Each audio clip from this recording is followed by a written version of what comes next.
Magandang araw sa inyo mga kababayan. Ako po si Banat Bay at eto na nga, patindi ho itong pag-uusapan natin. Tila nagsimula na ang martial law. Naku po, naku.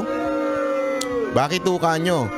Kasi marami yung nagko-komento. Ano to, martial law na ba yung ginagawa ng gobyerno? Meron ng bagong panuntunan na gagawin daw ang gobyerno para ho pigilan ho ang mga kababayan natin mag-criticize. Naku, hindi maganda yan, hindi maganda.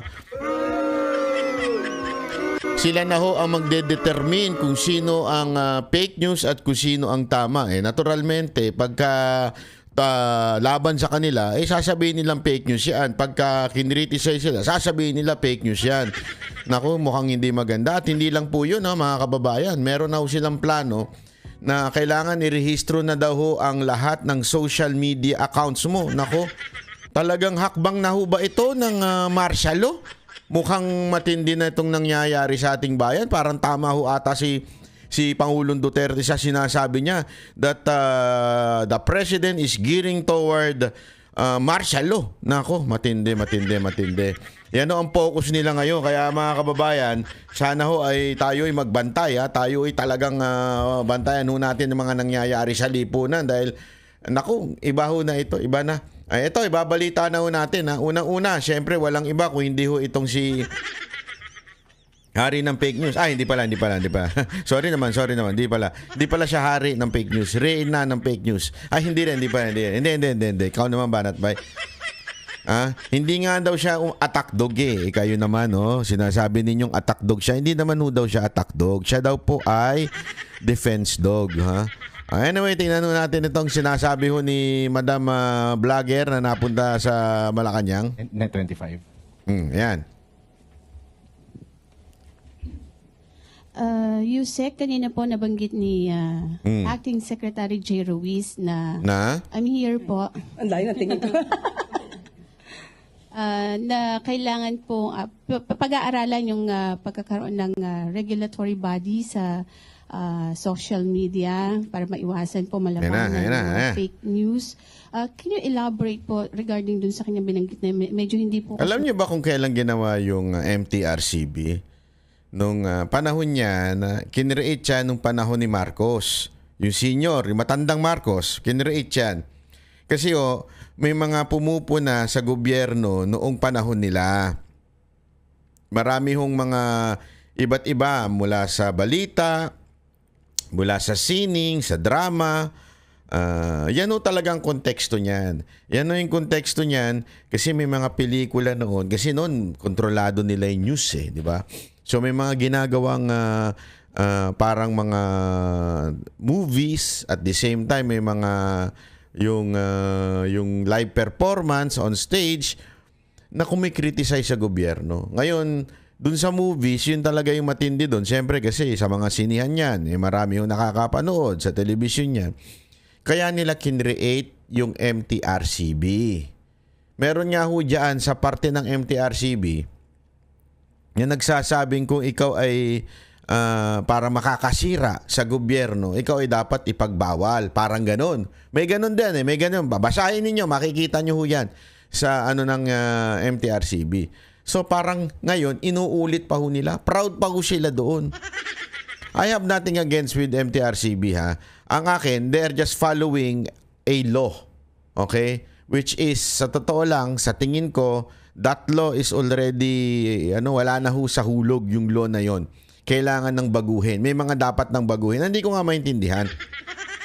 Bawal mag-criticize sa gobyerno para gawin nila ang tama para itong mga government official gawin nila yung kanilang tamang trabaho at karapatan naman nating punahin sila dahil ho sila ay sinasahuran ng taong bayan. Pero yun pa yung ipagbabawal. Okay? Pero yung sugal, hindi pinagbabawal. Tataka ka Di ba? Yung sugal, lipa na. Wala ho silang inano dyan. Ang dami na hong namamatay. Marami na nagiging kriminal. Ang dami na hong nagugutom na pamilya. Pero kaliwat kanan ng sugal. Wag ho tayo maglukan mga kababayan, mga putang ina ninyo. Sa totoo lang nakakabuisit ho kayo. Pasensya na ho hindi ho ikaw madam minumura ko dito. Kayo hong buong entire government na focus so much on people who criticize the government. Pero hindi nyo fino-focus yung mga gambling online. Lipanan na ho yan eh. 'Di ba? Lipanan na ho yung online gambling na yan. Kaliwat kanan na ho nating nakikita yan sa ating bayan. Ang dami na sinisirang pamilya niyan. Pero mas focus ninyo yung mga nagkikriticize sa gobyerno. Pangalawa, ano pang mas yung rampant na ayoko namang sabihin pero pambababoy sa ating mga kababaihan. Rampant na po yan sa social media ngayon. Formal na nga eh. Magsusubscribe ka na nga eh. Ayoko na lang banggitin yung pangalan pero tingnan ninyo, malala na. Alam mo yung mga panahong ganyan dati, tinatago pa eh. Ngayon, isinasama na talaga doon sa pangpamilya. Oh, 'di ba? Alam naman ho natin yung pangalan ng kumpanya na yun. That company before what's really focuses so much on maayos na entertainment. Ngayon, wala na. Tsuktsak ang kaliwat kanan, pinagmamalaki pa. I mean, there are other things that you can focus on kesa yung ito nagkikriticize sa gobyerno. Di ba? Ang dami niyong pwede gawing batas para masupil itong gambling online at saka itong mga kalaswaan online. Again, hindi po ako nagmamalinis dito. Una-una, hindi po ako nagagambling.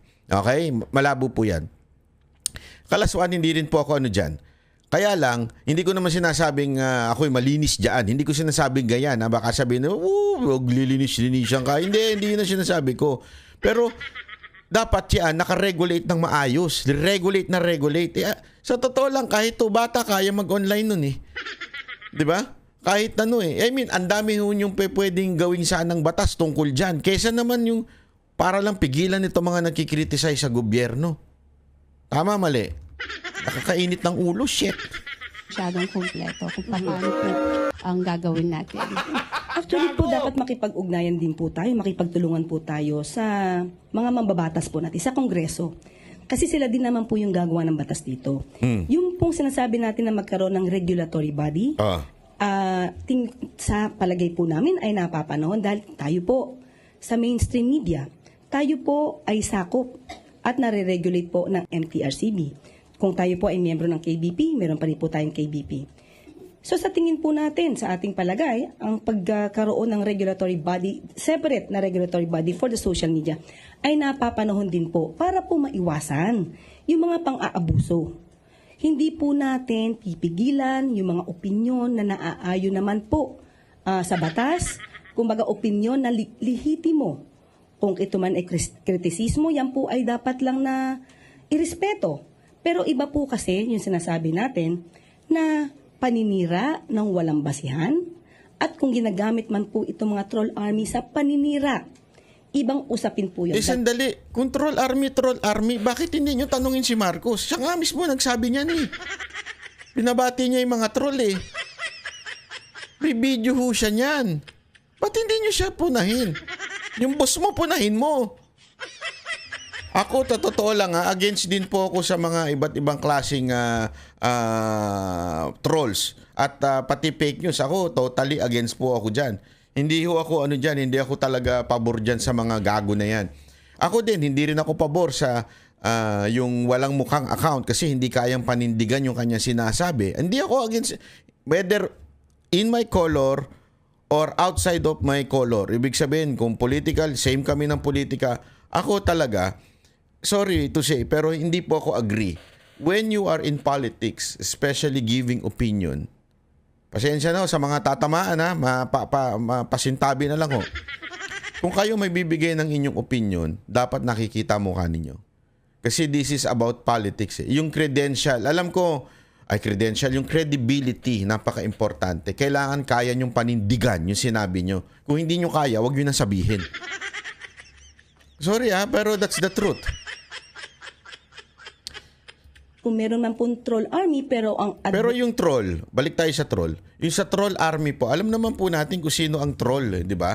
Alam po natin kung sino ang troll diyan. Walang iba ko hindi ang Malacanang ho ang may mga troll. Tingnan niyo sino yung mga pumupuri sa inyo. Tingnan niyo yung mga account. Kung hindi taga Zimbabwe, hindi, biro lang. Hindi ko alam kung taga sa Kung hindi mga Indiano, kung ano-ano, di ba? Oh, ay nako. Kasiya nila ay magpalabas at mag-share ng tamang balita. Hindi po yun pipigilan. Ang pipigilan lang po natin ay maabuso dahil po kapag po naabuso ito, mayroon po itong effect sa taong maaaring siraan, maaari ang mga organisasyon, ahensya na maaaring siraan na walang basihan. Malaki pong impact ito, lalo na kung paniniwalaan ng mga tao. So mas maganda po talaga na magkaroon. Yun lang po ang aming suggestion. Matuloy po sana at magkaroon talaga ng regulatory body para din po malaman natin ang bawat isa kung content creator ito, vlogger, blogger, malaman din po natin yung identity at hindi sila nagtatago sa mga dummy accounts. Ganun po. Sa tingin niyo po yung ginagawang hearing ngayon ng Quadcom ba yun or Tri-Committee sa Kamara, tamang-tama para maipurso po itong pagkakaroon ng regulatory body kung sabi niyo nga kailangan dumaan sa paggawa ng batas? Opo, napapanahon po ito dahil hindi na po biro yung mga ginagawa po ng mga troll armies. Sabi nga po natin, kapag ka po kasi binabayaran lang ang mga tao para magsalita ng paninira ng walang basihan, hindi po yun freedom of expression. Kasi binubulungan lang sila ng taong nagpapasweldo o nagbabayad sa kanila. Hindi daw freedom of expression yung taong nagbubulong sa kanila at ang sakit sa bangs nito, no? Imaginein mo, abogado to. Imaginein mo, abogado mo to. Talo ka sa kaso talaga. Ewan ko sa'yo. Ate, paano ka nanalong abogado? Ay, paano nanalo? Nanalo parang loto, no? Hindi. Paano ka naging abogado? Kasi ganito, sinasabi niya, hindi na daw freedom of expression yung may nagbabayad sa'yo tapos may sasabihin ka. First of all, I am against doon sa binabayaran tapos sasabihin ka. Never ako nagpabayad at the same time mga kasamahan kong banateros. I'm speaking for my group. At the same time, mali pa rin yung sinasabi mo. Bakit kanyo? It is not kung sino nagbabayad sa iyo, sino nagsabi sa iyo, whether saan galing yan, sa asawa mo, sa jowa mo, kung kanino mang animal lang galing yung opinion mo, it doesn't matter. What matters is yung kung ano yung sinabi mo. That is your freedom of speech. Ngayon, it can be libelous. I understand. Pwedeng maging libelous yan. Pero, freedom of speech mo pa rin yan. Karapatan mo pa rin magsalita. Ngayon, kung iyan ay libelous na, ibang usapan na po yun. Pero anong ibig sabihin ko? Yung content ang basihan ng freedom of expression. Hindi yung kung sino nagsabi sa'yo, sino nagbayad sa'yo. Diba? Hindi yun. Ano ba ate? Saan ka ba nag-aral? Porket may nagbayad na sa'yo, halimbawa lang, porket may nagbayad sa'yo, tapos may sinabi ka, hindi na freedom of speech yan. Bakit? May nagbayad sa'yo eh. Ang freedom of speech, ang basihan nun, kung ano yung sinabi mo. Kalayaan mo pa bang sabihin yan? Ngayon, kung kanino mang animal lang galing yan, kalayaan mo pa rin yan. Pambira naman to si ate. Kairita ka. High blood na nga ako, na high blood pa ako sa'yo. Ano ba talaga yan?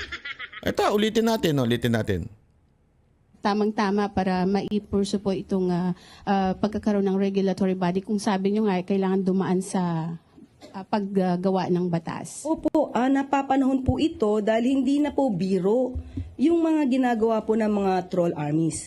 Sabi nga po natin, kapag ka po kasi binabayaran lang ang mga tao para magsalita ng paninira ng walang basihan, hindi po yun freedom of expression.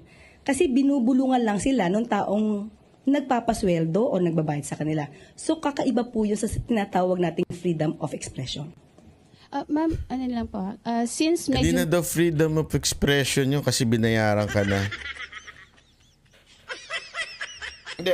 Mga kababayan, ako magtatanong sa inyo. Correct me if I'm wrong. Kayo na magsabi. Kahit kanino pa galing yan. Hindi dapat ang basehan ng freedom of expression kung bayad ka o hindi ka bayad o dinikta ng asawa mo yan, dinikta ng jowa mo yan, tinuro ng kaibigan mo yan. Hindi yan ang importante doon. Freedom of expression, basta may sinabi ka, yan ay kalayaan mong sabihin. Hindi importante kung kanino galing yan. Hindi yun ang basehan ng freedom of expression. Ano ba te? Ngayon, ibang usapan yung libelous. Kung ikaw libelous o pumasok ka sa defamation, ibang usapan na yun. Pero hindi, ay naku, ewan ko. Ate, gusto ko nang iumpog yung ulo ko dito sa pader. Nakaka-high blood ka sobra. Baka matagalan pa po kung magkaroon ng batas, hintayin natin. Ano po yung mga immediate na mga plano ng PCO para malabanan ito? At meron na po ba tayong mga ebidensya, mga documented na magpapatotoong itong mga vloggers na itong particular na lumalabas sa document, talaga pong mga troll armies ito, mga fake news lamang yung kanilang ginagawa at sinasabi. Kasi i-separate natin yung troll army sa fake news. Kayo naman pag nagtanong din ang sabit nyo rin humihingi ka ng ebidensya about fake news. Ang fake news kasi, mga kababayan, yan ay depende sa nilabas ng tao. Kung yan ay makukonsider na fake news o hindi. Depende sa nilabas niya. So, yung sinasabi mong ebidensya, iba yan. Okay? Pero itong tamang tanong mo, may ebidensya na po ba kayo that there is such thing as a troll army fighting against the government? That's the right question. Hindi yung paghahaluin mo yung troll at saka yung fake news. Depende. Ito kasi masyado silang generalize Basta political vlogger na kalaban ng gobyerno, fake news. Tarantado, hindi ganun. Sorry, hindi kayo minumura ko. Hindi kayo minumura ko, ha?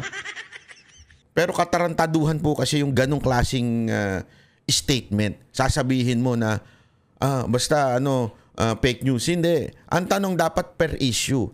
Ito bang issue na ito ay fake news o totoo? Etong sinabi tungkol kay J.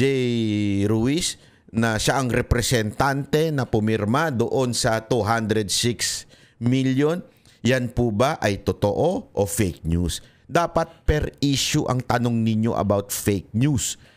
Yung pangalawa, meron na ba kayong ebidensya about trolls? Asan? Nakakita na ba kayo ng opisina? Meron po ba kayong nahuli? Meron po ba kayong data na talagang may troll? Asan ang ebidensya nyo? Yun ang tamang tanong. Bihira kayo. Tagal nyo na dyan sa Malacanang. Malacanang Press Cartel, ha?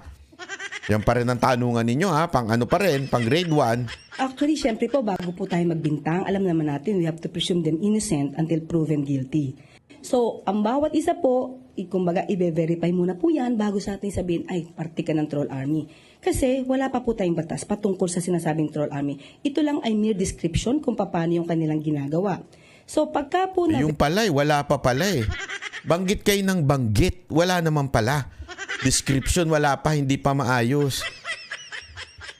Parang hindi rin to abogado no? Let's say po, tayo nagsasalita dito, at sandamakmak na po ang kumakalaban at nagpapakita at nag-provide. So troll army na yon. Kung kalabanin na sinasabi mo? Oh my golly, what kind of person is this? Na mali.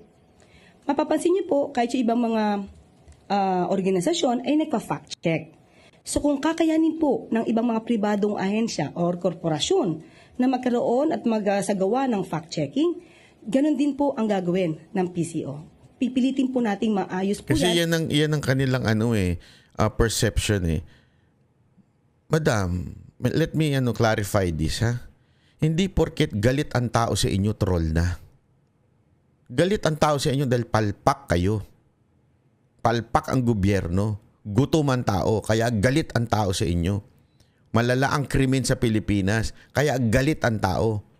Tapos pag nag-comment ang mga taong this is real people commenting. OFW, real people commenting, sasabihin nyo, fake news. Kung hindi fake news, troll. Diba? Kitang-kita natin yan sa social media. Pag pinagtatawanan sila, fake news yan, troll yan. Bakit hindi kayo tumanggap ng katotohanan? Bulag na kayo sa katotohanan Bulag na kayo, na galit na ang taong bayan sa gobyernong ito. Bakit? Gutom na Ang taas na ng bilihin. Ang hirap ng mabuhay sa Pilipinas. Ang taas ng bilihin, putang inang traffic yan, yung safety pa nila ay nakukompromiso na kaliwat kanan na makikita mong adik, pati sa social media. Dati nga sa karsada lang nagkakalat ang adik, ngayon pati sa social media na. Hindi ka ba magagalit? Tapos pag nagalit kami at nag-comment kami sa mga politiko namin, sasabihin nyo, troll? Paano maayos ang bayan natin? Kesa na makinig kayo sa mga Pilipino, sinashut off nyo lang by say, troll lang yan, basher lang yan. Leche, hindi basher ang mga taong nagsasabi. Naggalit na sila sa gobyerno, hindi basher yan. It's a reality na ayaw ninyong tanggapin. Kakainis kayo, kakagigil kayo, ha? At mas isagawa na maayos. So far po wala pa kayong na-verify na masabi na ito talaga ay nagpapakalat. Wala. Wala nga sila may pakitang ebidensya eh. That there is such thing. Kasi when you say it's a troll, okay? Ibig sabihin, yan po ay grupo ng mga tao hired. Okay? They are hired. They have office. They have fake accounts. Fake, yung mga cellphone nila ay mapakarami. Compare sa isang tao lamang ay ginagawang, ewan ko, 10, 20, 50 na account. Tapos yan sila, magte-text sila o magme-message sila doon at babanat sila. Diba? Yun na masasabi mong troll. Kaya nga tinatanong nyo nung reporter may ebidensya na po ba kayo? Meron na po ba kayo nakita? Meron na raid na may troll? Tingnan mo, bukas magkakaroon na yan. Fake news, troll army po itong mga ito. Wala pa po in particular, pero wala pa. Sabi ko sa inyo daldal lang sila ng daldal Puro talk shit lang Wala naman palang ebidensya pa na may troll talaga Alam mo, pag may nagalit sa inyo, huwag nyo kagad tawagin troll. Basher ko lang yan. Basher. Tanga. Talagang ibabash kayo. Kung mali-mali ang it's not just sa Malacanang to Kunwari meron kang basher sa social media. May gago kang ginawa Halimbawa, may pinost kang kagaguhan tapos magbabashin ka. Ay, troll lang yan. Hindi troll yan. Tanga ka kasi.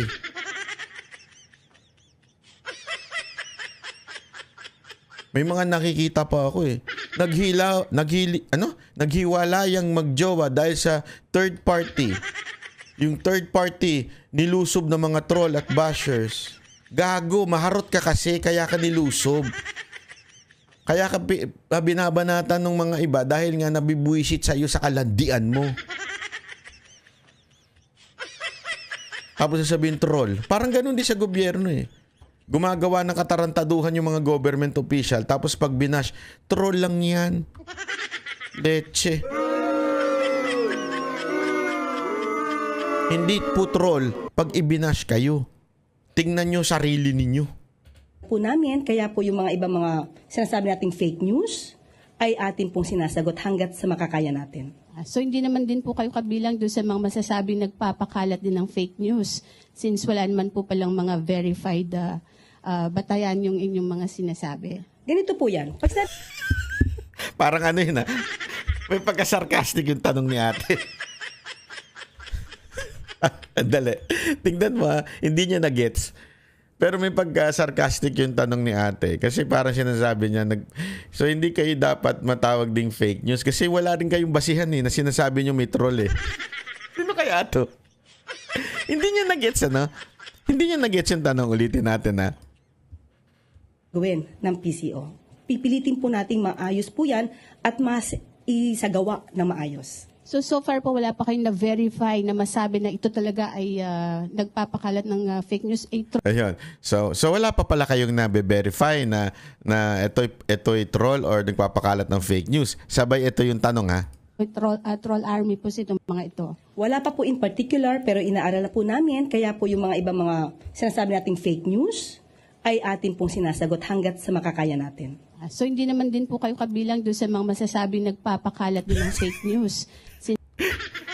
So hindi po pala kayo kabilang doon sa nagpapakalat ng fake news. Bakit?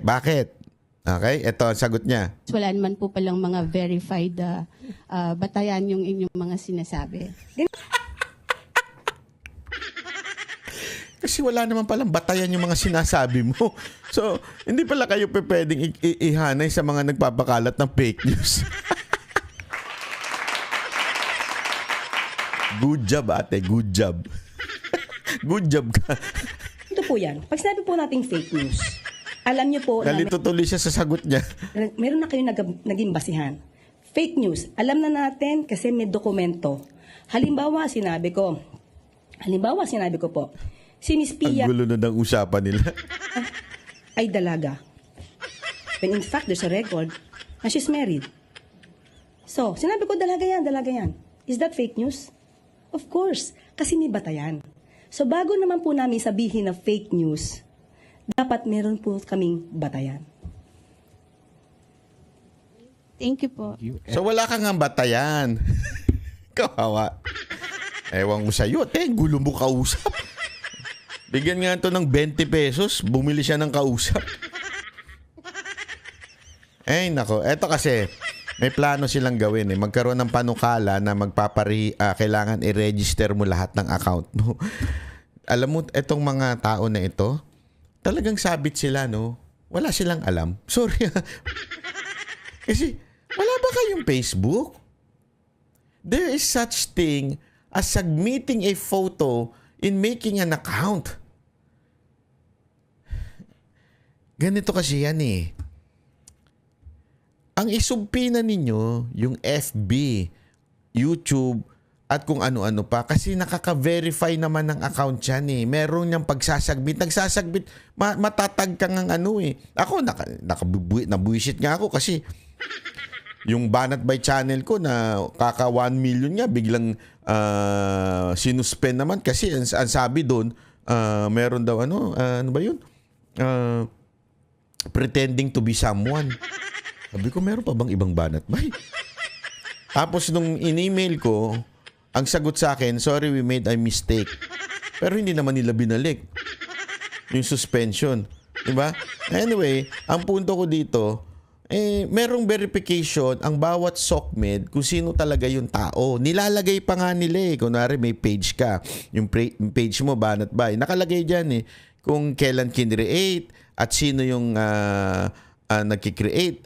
Ako, kung gusto ninyo, kasi doble-doble na naman yan eh. Ito kasi yung panukala. Panoorin muna natin. Panukalang Social Media Registration Act isinulong ng isang kongresista na layong paigtingin ang kampanya kontra disinformation at fake news. Sinala Lesmora sa Sentro ng Balita Live. Angelique, kung may SIM Registration Act, iginiit ng ilang kongresista na dapat ay may registration system na rin para sa social media. Yan ay Isa pa yan. Meron niyang SIM Registration Act. Palpak naman. Tapos, gagayahin nila yung kapalpakan. Ayun, sa mo talaga, hindi mo alam kung paano naboto itong mga ito eh. Palpak na nga yung SIM Registration Law. Hindi, ako, pabor ako doon ha. Gustong-gusto ko yun. Pero palpak yung IRR niya, yung implementing rules and regulation, palpak na nga yun. Gagayahin pa. Meron naman ng existing registration ng isang tao sa kanyang account. Meron ng existing. Okay? Ngayon, kung sinasabi ninyo na kailangan i-reveal yung pangalan, you should ask the social media platform. Hindi yung account. Kasi we are under that platform. We submit the necessary document on that platform. So, dapat ang i-require ninyong i-reveal kung sino yung mga tao na yun kung hindi yung social media platform. Sabihin nyo kay Google, sabihin nyo kay Facebook, sabihin nyo kay TikTok, gusto nyo mag-operate sa amin, required na ilalagay nila yung pangalan nila. Ibig sabihin, kailangan yung mga nag-submit sa inyo ng channel, gumawa ako ng channel, Banat by Channel. Itong Banat by Channel, ipapakita dyan kung ano yung pangalan ng tao na yun, real name niya. Yun ang i-require nyo, yung platform. Hindi yung gagawa na naman kayong batas na kailangan i-rehistro yung social media. iba yung malabanan ang pagkalat ng fake news sa bansa. Sa isang press conference dito sa Kamara kani-kanina lamang, parehong binigyang diin ni House Deputy Majority Leader Paulo Ortega at House Committee on Women and Gender Equality Chair Geraldine Roman na napapanahon na para supuin ang fake news at disinformation sa Pilipinas. Ayon kay Ortega, dapat ay maging mapanuri ang ating mga kababayan sa mga nakukuhang impormasyon lalo na ngayong panahon ng kampanya para sa Hatol ng Bayan 2025. Mungkahin niya, kung may SIM Registration Act, dapat ay may Social Media Registration Act na rin bilang bahagi ng mga hakbang ng pamahalaan kontra fake news. Ang dami na kasi umanong nagtatago sa fake accounts na naghahasik ng maling impormasyon. Sang-ayon din dyan si Congresswoman Roman na iginiit na maghahain din siya ng panukala ukol dito. Mainam din nila ang pagbuo ng isang konseho para mapaigting ang pagbabantay sa social media at sa mga impormasyong lumalabas dito. Grabe, mukha talagang ano na, no? Parang ang ano nila dito, martial law na talaga ang datingan, no? Pag criticize ka, yari ka talaga sa gobyerno, re-regulate ka. Ang bahagi ng pahayag ng mga kongresista. Nakakalungkot na ganito na po yung napuntahan. Tapos parang ang saya-saya pa ng mga ganitong tao sa ginagawa nila. Kaya sobrang nakakalungkot na it's not the real, hindi yung totoong sarili nila yung pinapakita nila dito eh. Hindi, ako against ako dyan. Hindi yung sarili nila pinapakita. Against talaga ako dyan. Dapat talaga ipakita sarili. Pero alam mo, Brad, gawin mo trabaho mo. Ligtas ka. Baka purihin ka pa ng mga tao. Gawin mo yung trabaho mo. Magtrabaho ka kasi. Eto ka na naman, bumabanat ka na naman eh. Magtrabaho ka, hindi yung puro daldal lang dyan. Baka nakamaskara kasi sila sa Ako social media. Hindi ako nakamaskara. Magtrabaho ka lang, pupurihin kita. Oh. Ganyan ang banateros. Pag tama, palakpakan, pag mali, banatan. Gawin mo lang, magserbisyo ka lang sa taong bayan, pupurihin kita. O, papalakpakan kita. So, kayo yung mga trolls, yung mga masasamang intention, mga fake news kayo. Fake you. Ngayon na naman. Parang SIM registry. Papatawan na naman siya. Skandal, ano na naman siya. Parang sanggano na naman ng dati. Fake you, fake you. Registration nga yan eh. Ganun talaga eh. You have nothing to hide. You have no hidden agenda. You have no intent to maliciously deceive the people or to, serve the interests of certain parties unscrupulously. Wala ka dapat katakot. Pangatawanan mo. Angelic, bukod sa issue ng fake news ay natalakay din ang iba pang usapin sa press conference dito sa Kamara tulad ng nalalapit na eleksyon ng impeachment at iba pang mahalagang usapin ngayon patungkol nga sa Hatol ng Bayan 2025. Ito pa, isa pang balita tungkol ho dito sa fake news na to ha. Kasi talagang gigil na gigil sila eh. Alam mo kung bakit? Nakakapikon nga naman yun. Totoo naman. Aminin na natin, nakakapikon po yun mga kababayan. Yung galit na galit sa yung taong bayan. Huwag kayong titigil. Karapatan nyo yan. Protektado ng ating konstitusyon yung ginagawa ninyo. Huwag lang kayo mag-iimbento. Ako, galit ako sa mga chismoso-chismosa. Alam nyo yan. Marami na ako nakaaway. Kapartido o hindi kapartido, dami na ako nakaaway. At paninindigan ko yan. Wala akong pakialam kahit sino pa yan. Basta nagpakalat ka ng fake news, fake you. Ako lang ang pwedeng gumawa nun, congressman. Hindi ikaw. Congressman ka, tas ganyan ka magsalita. Hindi, totoo naman eh. Galit ako dyan. Pero mga kababayan, yung magalit ka sa nangyayari sa lipunan, magalit ka sa gobyerno, ilabas mo yung saloobin mo sa gobyerno, yan po ay karapatan mo. Karapatan mo yan. Ba't di ka magagalit? Gutom na tayo. Ako, hindi pa kumakain. Hindi. Ba't kayo magagalit? Ang mahal-mahal ng presyo ng bilihin. Ba't hindi kayo magagalit kung ang peace and order sa Pilipinas talagang lumala na? Hindi na peace and order. Puro crime na. Yung shabu, hindi na nagsakarsada. Nasa social media na nagsashabu. Bakit hindi ka magagalit doon? Ano to? May nagsasabu. Nakakatuwa. May nagsasabu. Ganon? Gusto mo ganon? Diba? Anak kayo ng wedding, di ba? Imposible naman ganon ang reaction nyo. Wow. Ito pa. May isa pang plano tong si Remulla. Siya daw naiwan. First, the new communications secretary is pushing for a stronger fight against fake news.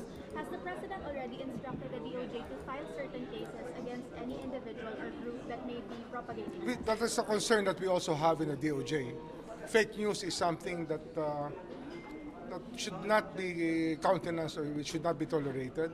because it's actually a great disservice to the country, and making people believe things that are false, I think is a sin against our country. So we have been studying ways to combat fake news. Go ahead, sir. Sorry for cutting Well, you off. we're looking at the cyber libel laws and other cyber laws. If there's a need to amend it, we will recommend amendments to the law. Is there a target date as to when these cases would be filed or do Ito na naman si Remulla, no? Tatanong kung may target date. Huwag mo nang tanongin, te. Ilang beses na nagsalita ng target yan, eh. Target date, oh. Sa katapusan, mahuhuli na. Oh. Di ba kahit nga kayo na fake news kayo? Naalala nyo, inabangan nyo yung... Sino ba yung inabangan nito? Si Tebes ba yun? Inabangan nyo sa airport na uuwi na, tapos pagdating nung araw na yun, walang dumating na Tebes. Nakailang fake news na ho kayo? Galing sa DOJ. Hindi, totoo sorry to say Secretary Remulla. Pero ang dami mo nang sinabi na walang nangyari, hindi naman lumabas. Yung sinasabi, may una ka pa sinabi nun, video. Di ba? Wala naman lumabas. Yung pauwi na si Tebes, mahuhuli na si Tebes, pauwi na si Tebes. Puro ganun. Wala naman nangyari. Question, Secretary, is that considered fake news? O budol news? Hindi, ako nagtatanong lang ako, Secretary Remulla, all the promises na sinabi ninyo at hindi natupad, anong tawag niyo ho doon? can we at least expect There's no target date. It's a case-to-case basis on the case of fake news. For every news morsel, there should be a study to look at how fake it is and how we can prove that it's fake news and what actual penalties can be imposed on this action. are there priority platforms that you are looking at? TikTok, Facebook, X? I think it's more in social media that this is happening. But it's also much more on social media.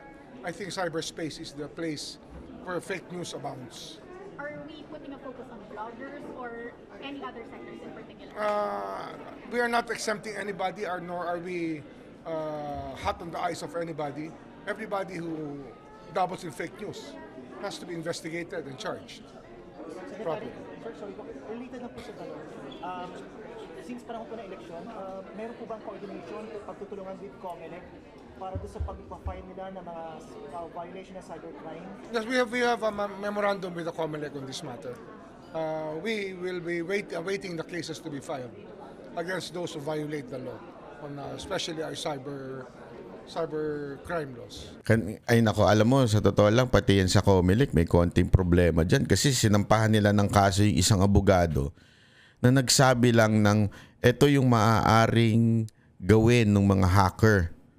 Nung pinakikinggan ko nga yung kanyang speech, sabi ko, may punto naman yung tao. Hindi naman niya sinisiraan. Hindi niya sinisiraan ng COMELEC. Wala siyang sinasabi sa COMELEC na mandaraya kayo. Hindi. Sinasabi lang niya, this is the way para ma-hack kayo kasi I'm a IT expert and security expert doon sa kanyang kumpanya dati. Dapat sana pinakinggan na lang instead of binansagan na kagad siyang fake news. Sana pinakinggan, pina-explain. O sige nga, sampulan mo nga kami kung paano ma-hack. Kasi yun ang trabaho ng mga IT security. Gahanap sila ng vulnerability doon sa system nung kumpanya, kung paano ma-hack, hahanapin nila yun. Tapos, pag na-hack nila, yun yung aayusin. Sisiguraduhin hindi na ma-hack. Diba? So, ganun ho yung ginawa ho nung tao, yung mama. Tapos, sinabihan pa siya ng fake news. Sana, alam nyo mga kababayan, ang problema natin ngayon sa gobyerno, yung instead na nakikinig kayo, sarado na isip ninyo. Diba? Instead na nakikinig kayo, sinarado nyo na isip ninyo, at ayaw nyo ng pakinggan ng taong bayan, tapos tatawagin nyo na lang kung ano-ano. Tapos ito, amendahan na naman ng batas. Hindi pa nga na ma-maximize yung batas. Hindi pa ho nagagamit ng todo. Sa totoo lang, ang dami pang pwedeng gawin dyan kung talagang gustong May mga ways na para sa kasuhan. Hindi ho yung batas hindi ko sinasabing amendahan ng batas. Yung i-implement ng batas. Ang daming way para maayos yan Sana yan ang i-focus. 'Di ba? Secretary Remulla, sana paigtingin ninyo ang NBI. Kasi ako, as far as nung panahon pa nga ito, in fairness, this is not the time of Remulla. Okay? Nung panahon, nagsumbong pa ako sa NBI, Cybercrime Division. Wala naman nangyari, di ba? Kasi may nagbanta, sinend ko sa kanila para tignan. Wala naman nangyari. I mean, sana, yan yung paigtingin nila. Pag may nag-report, action kagad. Di ba? Ako hindi ko na inano yan, pero mantakin mo ako na po ito na binantaan at it's really obvious. Ni-report ko, wala naman nangyari. So, how do you expect na maaayos yung cybercrime? O yung kahit nga yung libel man lang, sana mabilis ang galaw. E di tapos ang usapan. Hindi na yung kailangan baguhin, i-amend pa yung law. We have enough law against cyber libel, as in defamation. Ang dami na ho nating batas tungkol dyan. Sir, those using yung aliases as their blogger names, yung aliases as bloggers, okay, anonymous bloggers, may liability ba yun? Usually they don't use their real names. Well, if we can have a recording of what they do, then it's easy to identify these people. And we should all be responsible people. We should be responsible for our own utterances. I think that is the most important thing.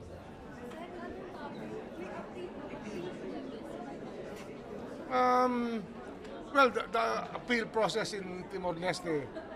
Yan, tapos na. Hindi. Sa Timor-Leste na naman siya. Kawawa naman. Ibang topic natin yan Pero gano'n na nga po mga kababayan. Ito ibantayan natin kasi yung hakbang na ginawa nung Marcos Sr. noon, kaya naglagay ng MTRCB ay tila ginagawa ngayon. In different areas. Dati, movies, TV, ginagawa yung pagre-regulate. Ngayon, gusto na nilang i-regulate ang lahat ng social media. That we all know it's because marami ang nakikriticize sa gobyerno. Mga madam, mga government official, instead of regulating the social media, why don't you just listen to the social media? Why don't you just listen to netizens? Wag na tayong paikot-ikot. Paikot-ikot tayo sa problema dito. Makinig na lamang po tayo sa mga netizens. Tapos magtrabaho kayo, wala na magkikriticize sa inyo. Tapos ang usapan.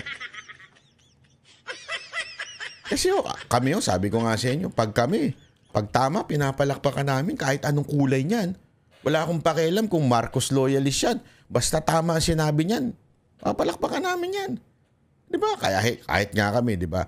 Meron kaming siyam yung senador ng PDP.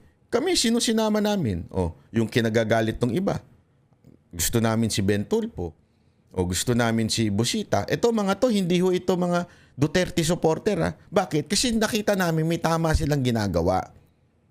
Yun lang ang sa amin Gawin nyo yung tama, wala magkikriticize sa inyo. Ang problema, puro kabalastugan ng ginagawa nyo.